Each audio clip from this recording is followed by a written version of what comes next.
Je propose maintenant de passer la parole à la deuxième intervenante. J'ai le plaisir d'accueillir maintenant Marie Lecomte-Thilouine, qui est directrice de recherche au CNRS,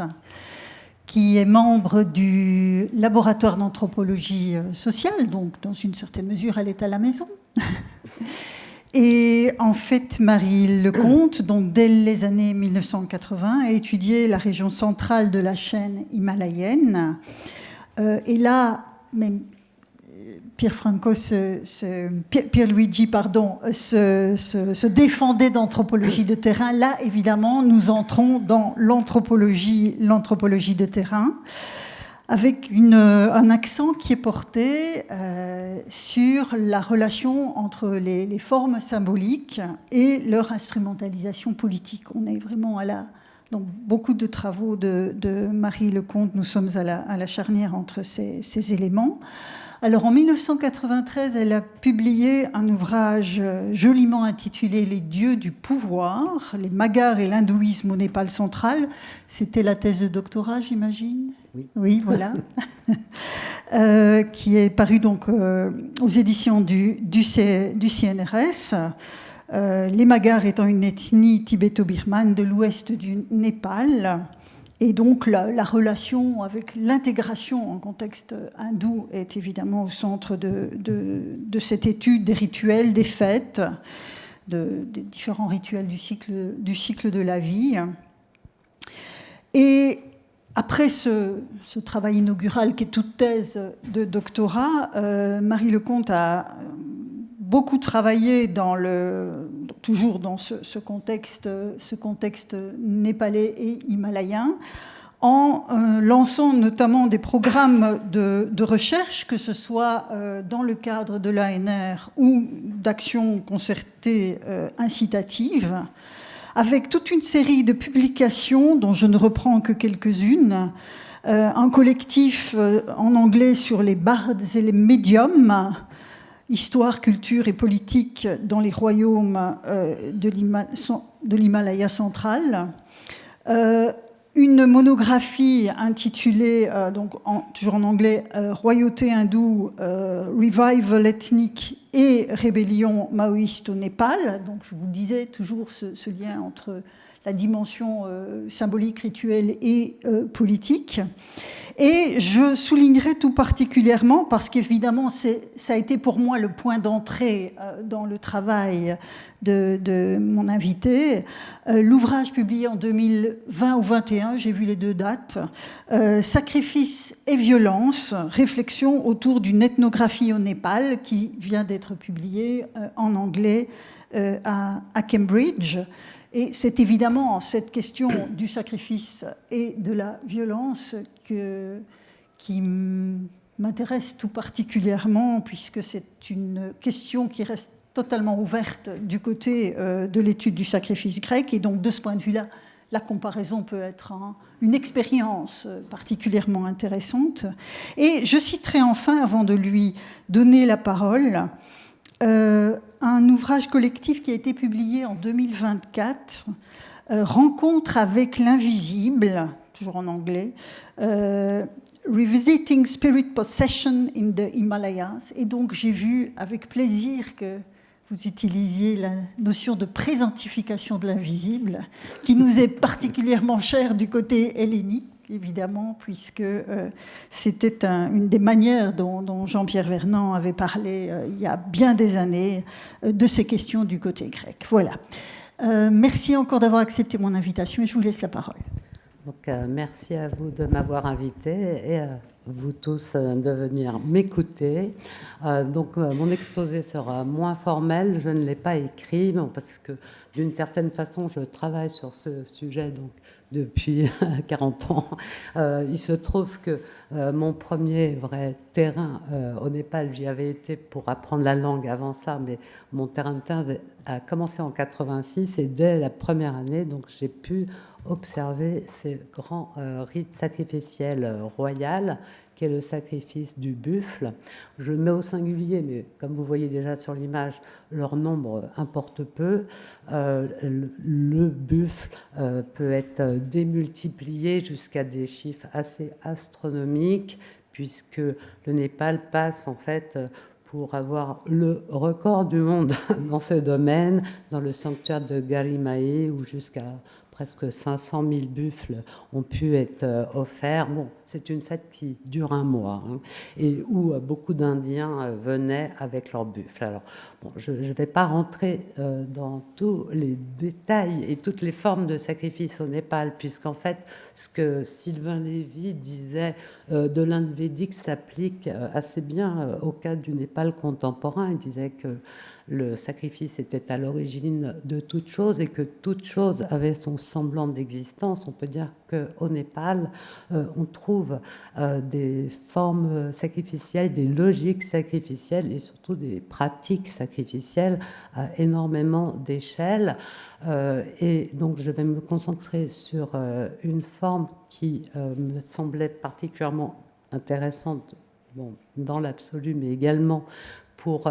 votre intitulé de séminaire, où il s'agit donc de s'intéresser aux relations entre l'organisation sociale et politique et les formes sacrificielles, puisque là, on peut vraiment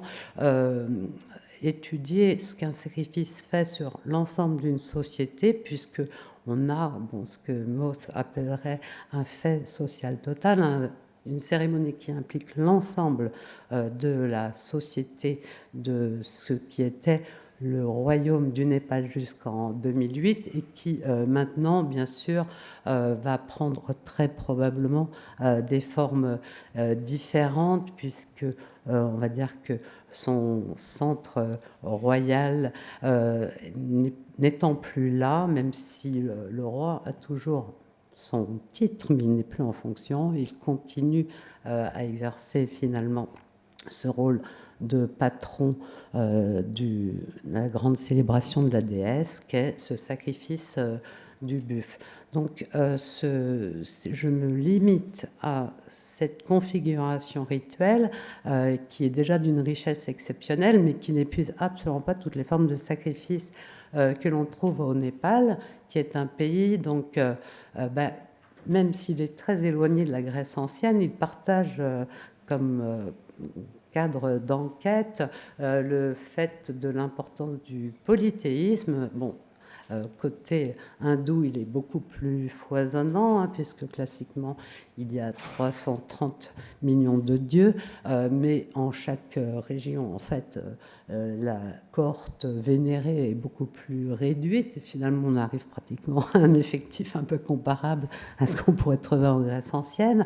Et puis, on trouve aussi la centralité de l'institution royale et également l'importance de la guerre. Qui, bien sûr, va être célébré pendant tout ce rite qui a une relation très très forte avec l'activité guerrière. Et qui dit relation avec la royauté, en fait, dans un contexte hindou, dit relation avec la guerre, puisque la définition, d'ailleurs, constitutionnelle au Népal de ce qu'est le roi, c'est la première ligne, c'est le roi est un kshatriya. Kshatriya, donc c'est la classe ou caste des guerriers, et par définition, donc tous les rois du Népal sont des guerriers. Alors excusez-moi, je vais faire une toute petite parenthèse pour vous indiquer. Alors pour pointer, j'appuie là-dessus, je crois, en haut. Ok. Je vais en fait parler. Donc, vous voyez, nous sommes dans une languette en fait qui suit la chaîne himalayenne avec donc en fait une altitude qui va s'étager de à peu près le niveau de la mer jusqu'à 8000 mètres, mais une histoire très différente selon les régions, puisqu'en fait, toute cette zone de plaine qui est actuellement très peuplée, la moitié de la population y est descendue, ne l'était pas du tout avant 1950, ou très peu, parce qu'il sévissait la malaria. Et en fait, les royaumes dont je vais vous parler sont situés dans ce qui est souvent appelé le moyen pays. C'est ce qu'on appelle aussi le pays des collines, mais il faut penser que les collines du Népal sont plus hautes que le Mont Blanc, hein, pour beaucoup d'entre elles. Donc c'est un pays montagneux, mais ce n'est pas encore la haute montagne où en fait il y a des tout petits groupes d'obédience bouddhiste très éparpillés qui résident, et puis surtout plus personne au-delà de 4000 mètres, hein, ou 4500 mètres. Donc j'ai travaillé, et je vais vous parler d'un ensemble de royaumes qu'on peut à peu près géolocaliser comme ça, qui s'appelle les 24 royaumes, et d'un autre ensemble situé dans cette partie plus occidentale qui s'appelle les 22 royaumes, ou Baïsi, avec une différence entre les deux, du fait que ces royaumes, les 22 royaumes, sont en fait des poussières d'un empire dont les deux capitales, puisque dans l'Himalaya, il y a presque toujours deux capitales royales, une d'hiver et une d'été, selon les saisons. Et donc, on va voir qu'il va y avoir des particularités très intéressantes dans cette région. D'où l'intérêt de contraster ces deux ensembles de royaumes et de ne pas parler des royaumes himalayens ou népalais dans leur ensemble. Alors, pourquoi est-ce qu'on peut encore parler de ces royaumes aujourd'hui ? Eh bien, c'est qu'ils ont été conquis militairement à la fin du XVIIIe siècle, donc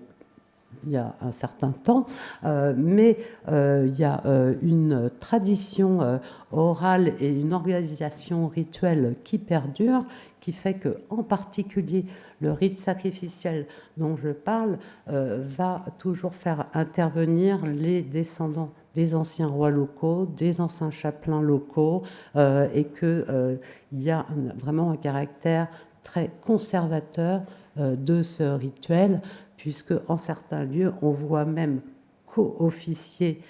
deux rois qui, pour certains, ont cessé de régner plutôt au XVIe siècle. Donc, cet anachronisme, ce côté un peu congelé du Népal a été remarqué par les premiers observateurs et surtout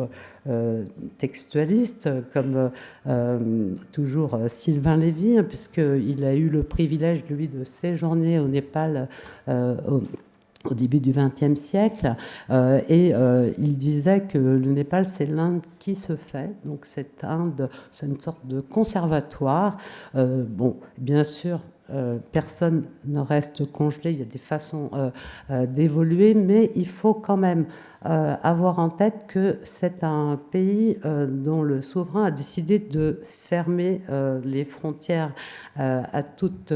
ingérence étrangère, donc en 1769, et qu'il n'a été réouvert qu'en 1951. C'est aussi un pays qui n'a jamais été colonisé, ni par les Moghols, ni par les Britanniques. Et donc, ça en fait une région très particulière qui n'a pas connu les mêmes influences linguistiques et religieuses que l'Inde, notamment. Et par ailleurs, dans, en tout cas, ce qui est la mythologie des clans de haut statut qui résident au Népal, beaucoup disent qu'ils auraient fui l'arrivée des Moghols ou certaines attaques de souverains avec leur divinité hindoue et leurs textes vers le Népal, ce qui pourrait expliquer qu'on a un milieu un peu plus conservateur également, des gens pas prêts forcément à se convertir ou à négocier avec les envahisseurs. Et de fait, c'est bien au Népal qu'on a trouvé presque tous les manuscrits les plus célèbres, l'Arthashastra, etc., puisqu'il y a probablement effectivement eu ce phénomène, et puis aussi des conditions climatiques qui font que les feuilles de palme et les manuscrits en général se conservent mieux en montagne que dans l'Inde où tout est chaud et humide et pas propice à la conservation de ces supports fragiles. Alors, bien sûr, malgré cette documentation et malgré l'existence de quelques chroniques qu'on trouve pratiquement pas en Inde, sauf dans d'autres régions himalayennes comme le Cachemire, le Népal a très peu, on dispose de très peu de sources historiques à part pour la vallée de Katmandou. Et donc dans les royaumes dont je parle, il n'y a pratiquement pas de texte. Pour la période de l'Empire, nous avons trouvé, justement lors d'un des programmes que j'ai pu diriger, en tout 200 inscriptions sur plaques de cuivre ou pierre, et il s'agit toujours de donations à des astrologues. Donc c'est un matériel très limité qui ne va pas du tout nous raconter quelles étaient les pratiques religieuses, etc., même si ça nous donne évidemment beaucoup d'informations ça et là. Alors ça s'explique en partie du fait qu'on ne garde pas les documents d'une conquête à l'autre. Au Népal, on sait que en fait toutes les donations étaient reconfirmées par le nouveau roi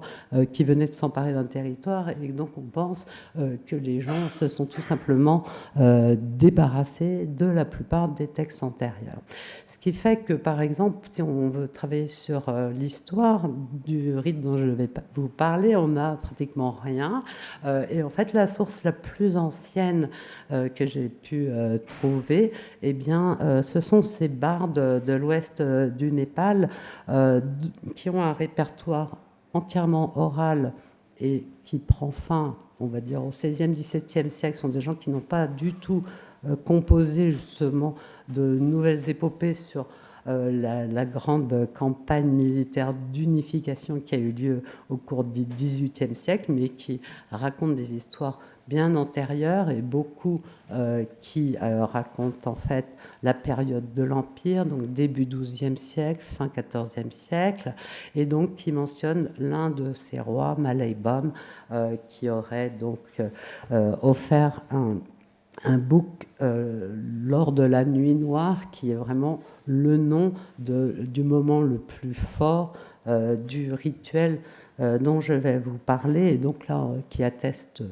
bien, même si c'est oral, de l'antiquité de cette pratique dans cette région. Alors, la royauté est on va dire un composant absolument central au Népal avec le sacrifice, puisque, comme je vous l'avais dit, elle a perduré jusqu'en 2008 et que le dernier souverain non seulement est encore présent, mais que notamment le tout dernier mouvement violent qui est celui de la Gen Z de cet automne, beaucoup de parmi eux réclament en fait le retour du fils du souverain, prince héritier, pour prendre de nouveau les rênes du pouvoir. Donc c'est pas une histoire totalement finie et enterrée. Il y a peut-être des possibilités de résurgence, peut-être d'une manière différente, un roi constitutionnel. Bon. Toujours est-il que les rois du Népal ont connu des hauts et des bas. Je n'aurai pas le temps de rentrer dans tous les détails de l'histoire, mais fondamentalement, ils étaient couramment présentés comme des avatars de Vishnu, et de fait, les rois s'assoient bien sur un trône qui est surmonté par ce serpent à plusieurs têtes, qui est le Sheshnag, qui est le serpent qui protège le dieu Vishnu. Vishnu qui est le protecteur, qui donc s'assure que les choses soient prospères et se perpétuent. Cela dit, donc, on le voit également tenir son sabre qui, malgré maintenant, les apports très probablement plus contemporains, hein, comme cette couronne qu'on appelle le shripetch et le sceptre dont il n'est absolument pas question dans les textes anciens, le sabre qui, lui, est presque, enfin, est utilisé dans les textes anciens comme une métonymie de la royauté, est toujours présent, et le souverain le tient entre ses deux jambes. Et les souverains du Népal, en fait, jusqu'en 2008, quand ils ne pouvaient pas se rendre en un lieu, ils faisaient conduire leur sabre pour se représenter. Alors, à part, donc on va voir à quel point ce lien entre le pouvoir guerrier, le pouvoir de mort contenu par l'image du sabre et le sacrifice sanglant est important lors du rituel, mais le roi est une personnalité excessivement complexe dans l'hindouisme et dans la forme qui est pratiquée au Népal, hein, qui est Shakta, donc c'est un culte vraiment à la puissance. 98% des hindous au Népal vont se déclarer être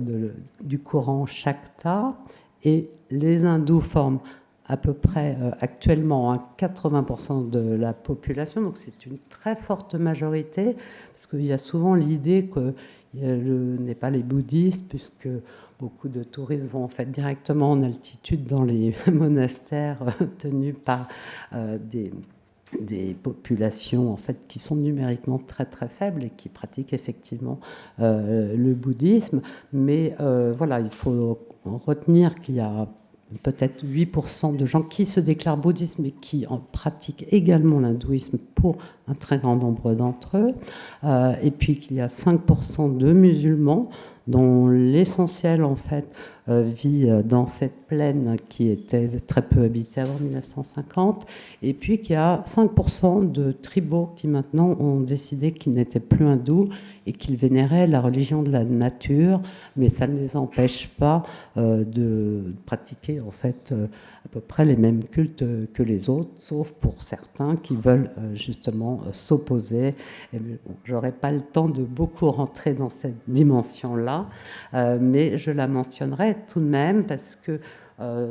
voilà, moi, ce qui m'importe, c'est de vous montrer que la personne du roi est composite et très complexe et très changeante, hein, puisque son intronisation va consister à le faire asseoir sur des peaux d'animaux sauvages, après à oindre son corps de 7 terres venant de lieux différents de son royaume avec de l'eau, et surtout par les 4 groupes de castes apportant chacun dans un pot de matière différente des substances différentes, et donc il va vraiment être créé comme une personne composite fabriquée par l'ensemble de ses sujets et condensant en son corps en fait la totalité de son royaume. Royaume qui est vraiment considéré d'abord comme son épouse, hein. Il est marié à la terre, qui est le territoire de son royaume, comme le tout premier roi Prithvi, hein, Prithu, qui est l'époux de la terre. Et les rois du Népal ont beaucoup utilisé cette image, mais c'est un peu plus qu'une image dans le sens que la propriété n'existe pas vraiment au Népal. De plus en plus, elle a tendance à s'imposer, mais en fait, on était tenancier d'un morceau de terre du roi. Et on pouvait payer ou ne pas payer, être exempté d'impôts, mais voilà, l'adage « la terre est au roi » ouvre par exemple l'ébauche de code qui a été écrit par un ancêtre de ce roi Mahendra au XVIIe siècle. Et ce roi, dans les chroniques, où on en parle beaucoup, puisqu'en fait les chroniques se contentent essentiellement de parler des générations de rois qui se sont succédés et de ce qu'ils ont fait, eh bien, on les voit dès la naissance être décrits comme des êtres qui vont recevoir des parts d'héritage qui s'appelle Hamsa, qui veut dire à la fois part, si on repartage un repas, mais aussi ce dont on hérite, qui vont être des qualités des différents dieux. Donc il va recevoir par exemple la prospérité de Kubera, le courage de tel autre dieu, la force de... Bon, voilà. Et ces qualités dont il hérite, il va les mettre plus ou moins en avant selon les circonstances. Et on peut voir par exemple dans la chronique le récit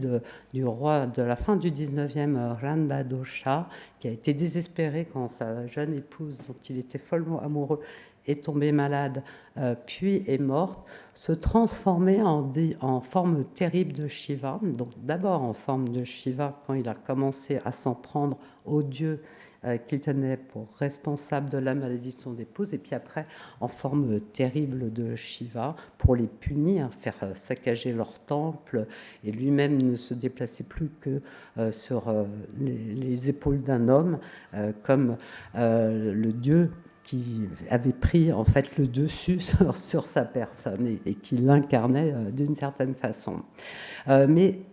son pouvoir, sa Shakti, qui est quelque chose dont il ne peut absolument pas se passer, comme tout homme politique encore aujourd'hui,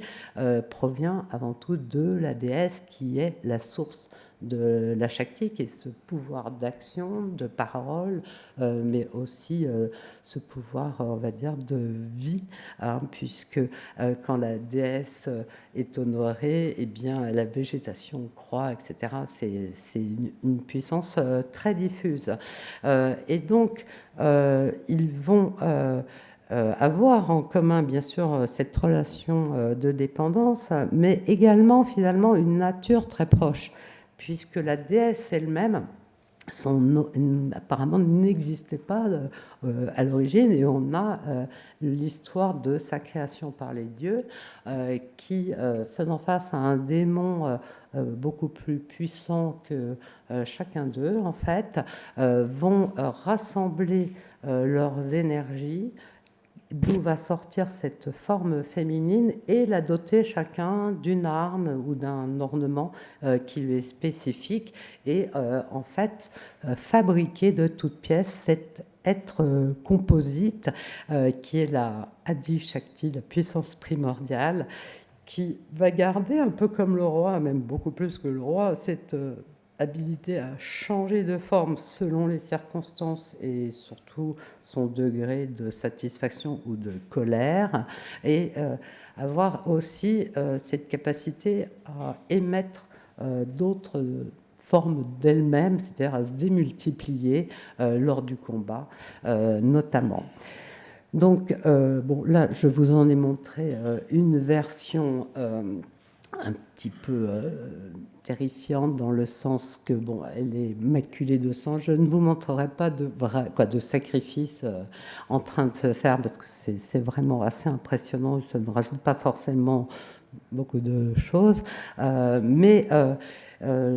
l'impression est peut-être suffisante par ces giclées qu'on voit sur cette déesse Kali. Donc, je vais rentrer quand même dans la description du rituel, sinon ça va être trop court. Donc, la grande cérémonie sacrificielle dont je vous parle s'appelle au Népal le Dasain, qui veut dire les 10 jours, mais les gens l'appellent aussi également le culte à Durga, qui est la forme guerrière de la déesse. Et à ce moment précis de l'année, on est en fait à la fin d'une période qui est la mousson, qui est censée durer 4 mois, même si récemment elle s'est mise à durer des temps un peu étranges avec le dérèglement climatique. Eh bien, ce rite et le sacrifice du buffle en particulier, le moment de la décapitation, vont mettre un terme à cette période qui est une saison à nos yeux, qui est la mousson, mais qui est également considérée par les hindous et les népalais en particulier comme une période de chaos, mais vraiment très concrètement. Par exemple, si vous blessez quelqu'un pendant la mousson, alors il y a quand même la coutume du prix du sang, et au lieu de vous demander le petit tarif habituel, il va vous dire on est en mousson, ça va s'infecter, donc je double. Et voilà, donc parce que c'est un moment plus dangereux, les dieux partent dans les abysses, visiter des démons,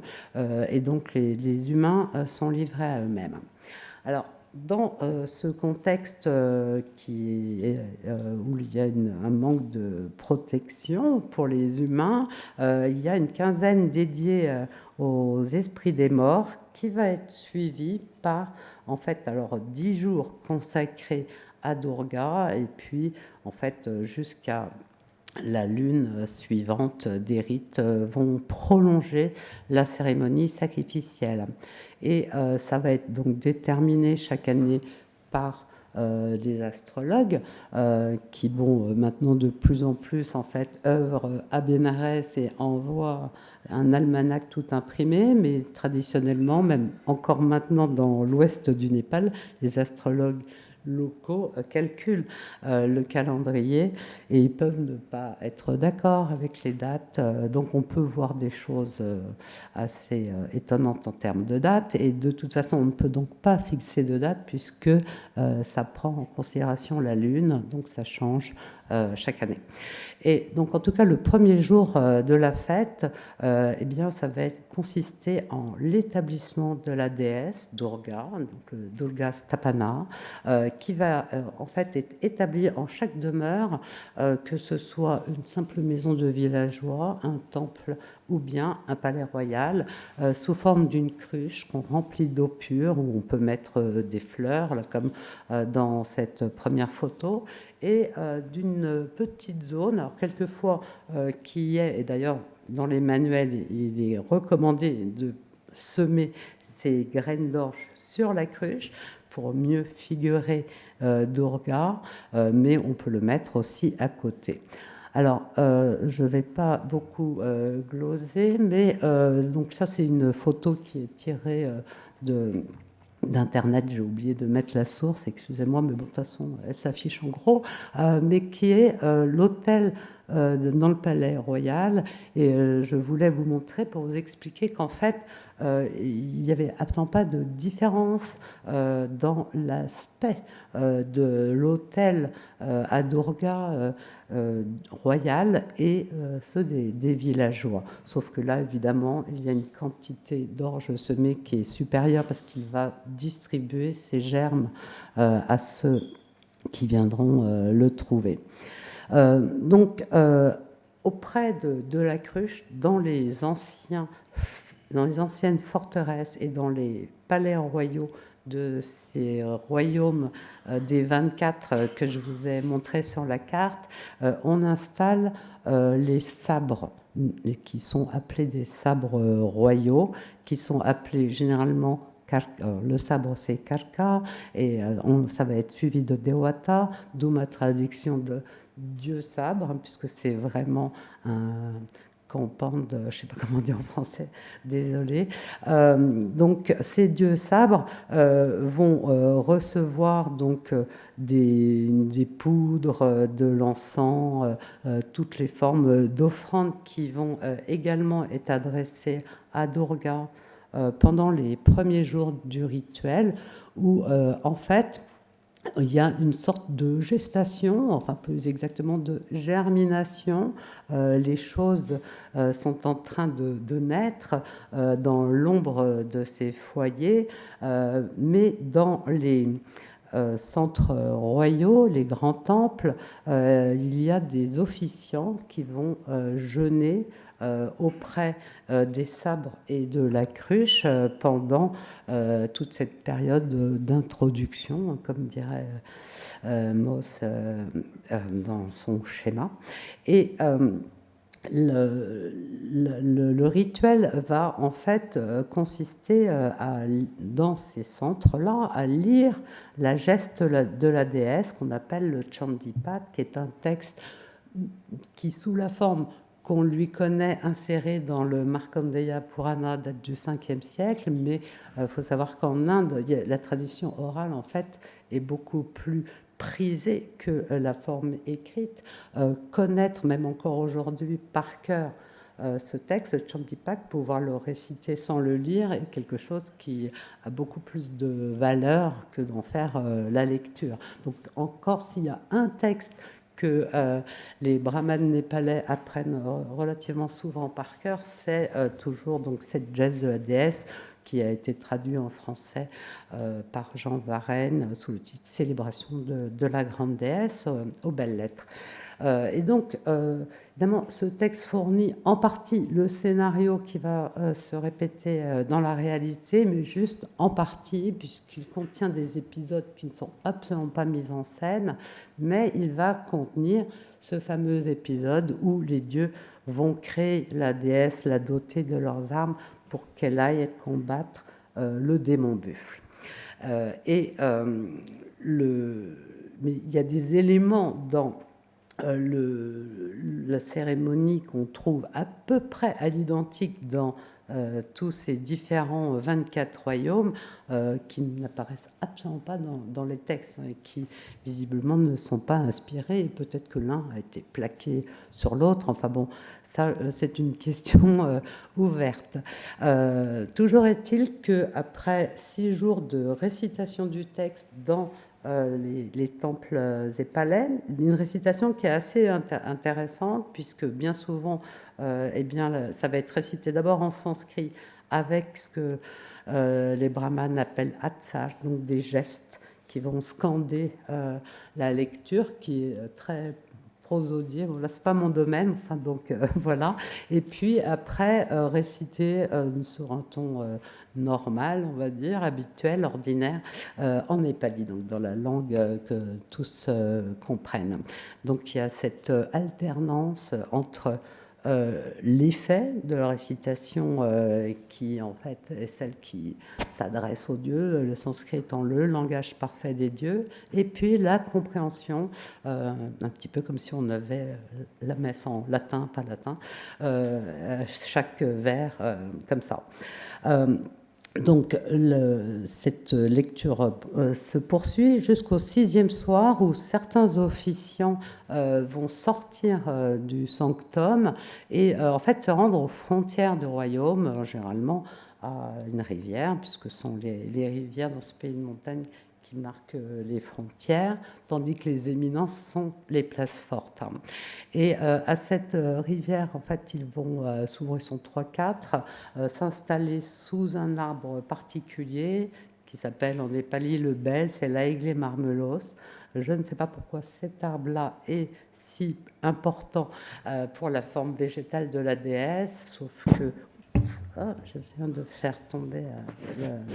l'oreillette. Bon, on va donc le vénérer et puis au matin cueillir 3 de ses fruits, les mettre dans, vous voyez, ce tissu rouge avec un tissu suspendu, c'est un palanquin. C'est là-dedans qu'on transporte en particulier les mariés, surtout quand il y a un châle rouge, ça signifie qu'il y a une femme qui va être pour le mariage. La jeune épouse ne doit pas toucher le sol, elle est conduite portée. Alors bon, il y a beaucoup de choses à dire sur le fait de ne pas toucher le sol, puisque c'est une caractéristique des dieux, c'est même comme ça qu'on peut les reconnaître quand ils veulent se cacher parmi des humains. Bon, en tout cas, toujours est-il que ces végétaux vont être transporté comme une épouse et en fait bon il y a plusieurs ingrédients qui vont le constituer en plus de cet arbre et au-delà de ça dans beaucoup de localités en fait les porteurs de la forme végétale de la déesse vont pouvoir s'emparer de tout ce qu'ils trouvent, des concombres, etc. À l'époque, voilà, cette époque-là de l'année qui est octobre, c'est beaucoup les concombres et donc les prendre comme si finalement tout ce territoire appartenait au dieu, au roi, puisque elle va bien sûr monter jusqu'au palais où la forme royal va venir la chercher. Alors parfois, quand il y a un descendant en personne à la place, l'espèce de champ de Mars qui tient lieu de limite, de porte de la cité, il n'y a pas du tout de rempart ni quoi que ce soit, mais il faut penser à une éminence avec un replat où le roi vient chercher la déesse sauvage des confins et va la conduire jusqu'au palais pour son introduction, où elle va rester en fait exactement comme une jeune mariée. 3 jours après, elle retourne vivre chez ses parents, d'où alors, les mariages très très jeunes. En fait, les femmes ne résidaient pas dans leur belle famille, elles venaient 3 jours et puis parfois ne revenaient que très longtemps plus tard. Mais à partir du moment où la déesse est présente dans le palais, alors il va y avoir une très forte intensification. En fait, le lendemain ou le surlendemain, selon les localités, des cortèges familiaux, donc pas vraiment claniques, hein, c'est plutôt des lignages un peu plus petits, vont en fait converger vers le palais en ouvrant la marche avec des étendards, et puis suit celui qui tire le buffle, il ne se porte pas, et puis les femmes portant des offrandes. Alors ça fait évidemment penser à un rassemblement de tous les guerriers de l'armée d'un roi, tel que décrit dans l'épopée locale, puisqu'on voit les clans qui convergent avec leurs armes et leurs étendards. Sauf que là, eh bien, il y a des femmes qui sont présentes, même si elles ne tiennent ni les étendards, ni les victimes. Et donc, la convergence se fait au palais. Donc là, le petit bâtiment très modeste que vous voyez, c'est un palais royal, mais il y a autour une arène sacrificielle où se presse la population, en fait, pour, là vous les voyez, jeter donc des pétales de fleurs sur les dieux sabres qui sont sortis, deux des dieux sabres parmi les 5 que contient le palais sont sortis à tour de rôle chaque année. Et puis donc il y a un élément particulier qui est un roi Magar qui ouvre la procession dont je vais parler un petit peu après. Donc je vois que le temps passe vite. Donc va alors avoir lieu, et je ne vais pas vous les montrer en gros plan, les sacrifices de ces animaux, tous attachés donc au pilier sacrificiel royal, les uns après les autres. Et donc le vocabulaire est celui du don, c'est le bolidan, Dan, c'est vraiment le mot pour don, avec ce terme de boli qui est en fait, on pourrait le traduire de différentes façons, mais quand on demande aux Népalais aujourd'hui, c'est peut-être une étymologie populaire, eh bien ils disent que c'est un don de force et qu'il faut avoir une force particulière, celle du cœur, pour pouvoir décapiter un buffle, puisque là, ils ne sont pas préalablement égorgés, ce qui facilite la tâche. C'est vraiment un acte sportif. Donc, bon, alors, je voulais parler un peu de la place des femmes dans ce dispositif. Elles ne sont pas absentes, elles ne sont pas exclues, comme Vernon le disait, dans la cité, où elles avaient d'autres cultes dérangeants, etc. Elles sont spectatrices, mais ce sont souvent des spectatrices apeurées, donc là on les voit se mettre un peu à l'abri, en hauteur, et surtout critiques. On les entend même dans les années 80, alors où c'était pas encore la libéralisation politique, on les entendait critiquer, dire que les animaux étaient trop petits, qu'ils savaient, enfin bon, il y a beaucoup de critiques formulées. Mais alors depuis cette libéralisation politique, eh bien les femmes, et bon moi je travaille spécialement là-dessus, en ce moment j'ai pas encore vraiment publié, mais sur ces femmes possédées par la déesse, donc qui se rendent au moment des grandes fêtes pour parler avec la voix de la déesse et dire qu'elles ne veulent plus de sacrifices sanglants. Donc les femmes ont ce rôle déjà qui en fait apporte un contrepoint dans le dispositif sacrificiel holiste et qui évidemment n'apparaît absolument pas dans les textes puisque faut être là pour les entendre parler, puis en fait faut même se mettre avec les femmes pour bien les entendre parce que sinon dès qu'on est un étranger en général on est invité à se tenir avec les hommes au premier rang et tout cela n'est plus présent. Mais en fait au tout premier rang on trouve aussi les intouchables, puisque les intouchables sont les musiciens et qu'ils ont un rapport très complexe avec les rois. Ce sont leurs hommes fidèles, ceux sur lesquels ils peuvent compter et de la part desquels ils n'ont aucune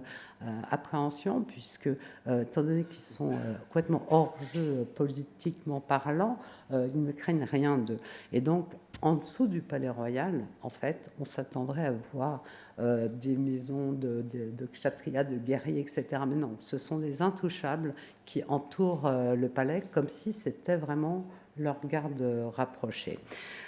Et donc, ce sont les forgerons, ce sont les musiciens. Et ils sont très importants puisque c'est eux qui vont redonner vie à ces armes et aussi qui ont ce savoir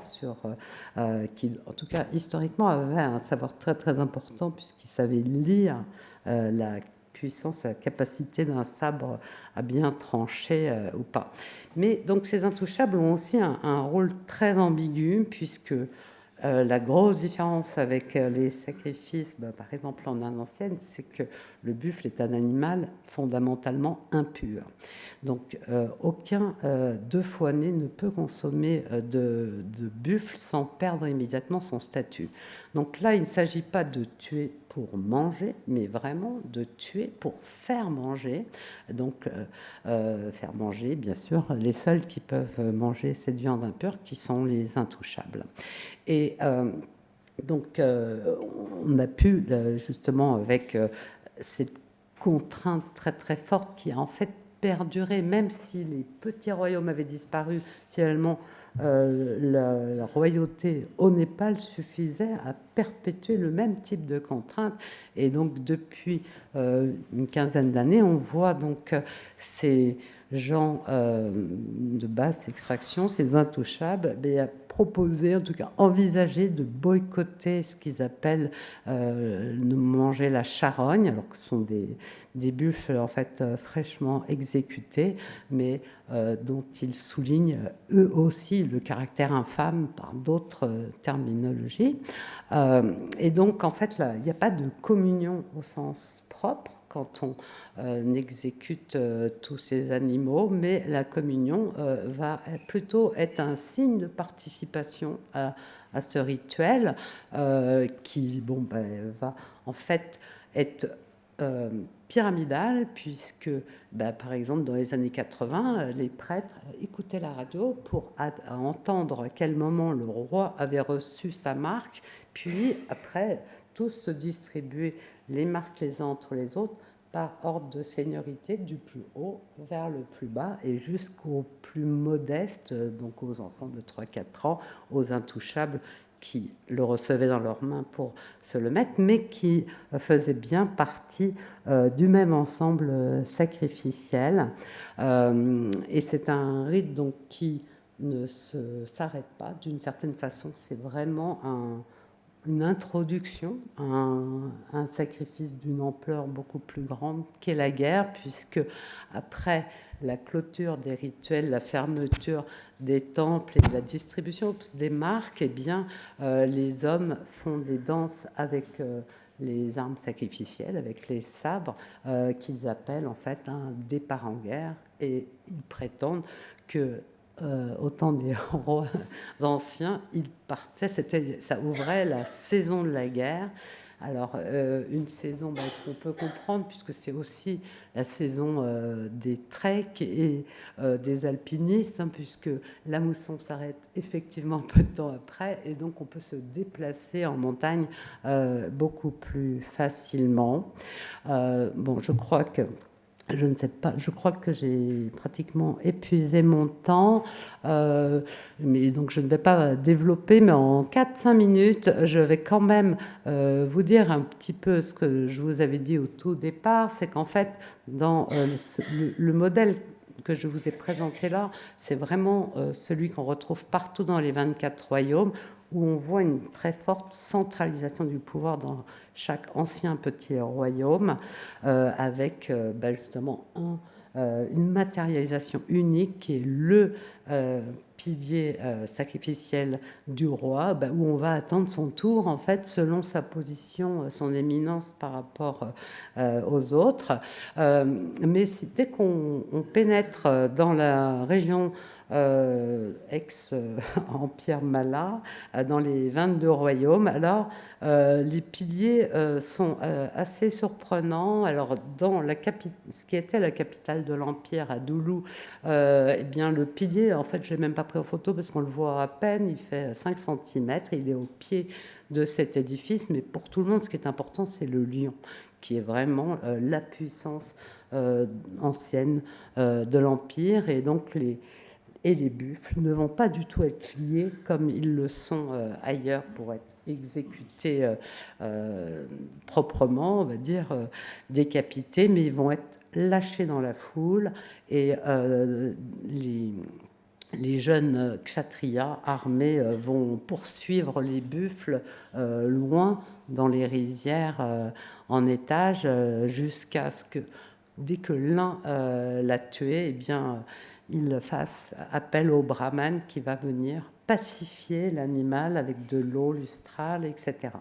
Donc là, mettons, alors il y a quelque chose d'ouvert, mais ça respecte encore un petit peu l'idée que le roi, ça lui incombe à lui, en fait, de tuer le buffle. Tandis que si on se déplace encore un peu plus à l'ouest, par exemple, dans ce site de Deimandou, où je suis restée assez longtemps, alors là, on est quand même très surpris, puisqu'on trouve un micro-royaume appartenant à la déesse, dont les rois sont des kshatriyas, mais de statut inférieur, et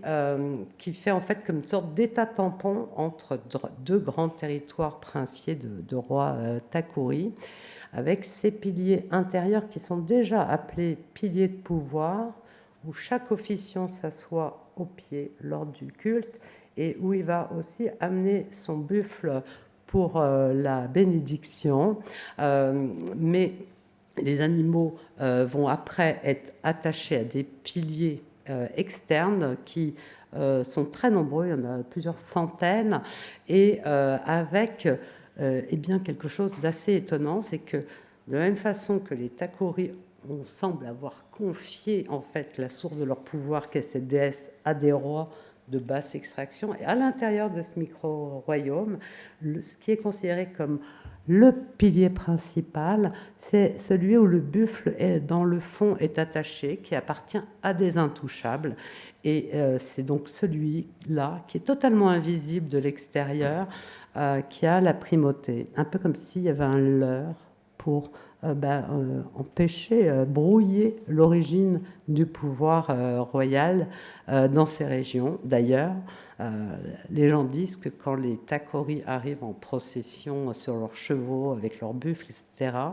eh bien, tombe un épais brouillard sur ce temple, ce qui est évidemment un signe facile à lire dans le monde hindou, puisque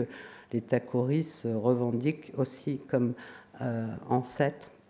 le soleil. Et normalement, quand ils sortent, et en particulier quand ils sortent avec leur sabre pour le sacrifice, on dit que le soleil brille, forcément. Donc là, il y a cette image. Et donc, en fait, je voulais finir sur cette image, et puis je vais m'arrêter pour signaler que les procédures dont j'ai parlé et les relations dont j'ai parlé ne concernent que le buffle, qui a cette particularité donc d'être impur, et en fait son sacrifice implique, sauf s'il était fait par les intouchables, mais qui n'ont pas les moyens de posséder du gros bétail qui coûte très cher, eh bien ça implique en fait un pouvoir politique, puisqu'il faut pouvoir coordonner au moins 3 classes de la population, les brahmanes pour sanctifier, les kshatriyas pour mettre à mort et les intouchables pour consommer les restes, puisqu'il est impensable que les restes sacrificiels ne soient pas consommés. Donc on a évidemment une image justement du rôle organisationnel qui peut s'exprimer dans ce type de cérémonie. Mais bien sûr, on a d'autres attitudes, en particulier vis-à-vis des moutons. Alors, moutons plutôt béliers, hein, puisque les hindous ne sacrifient jamais de femelles. Donc, c'est toujours des béliers et des boucs. Bon, il leur arrive de sacrifier des jeunes, mais en théorie, ils sont censés sacrifier des animaux intacts. Donc, un bœuf, enfin un animal castré, c'est une abomination pour un hindou que de l'offrir à la déesse. Il faut qu'il ait toute sa virilité. Donc, et donc, pour le sacrifice des boucs et des béliers, alors on voit justement ce dont vous parliez dans vos interventions filmées que j'ai pu écouter, ce cri du sacrifice qui est très très présent, avec beaucoup de sifflements entre les doigts, mais qui,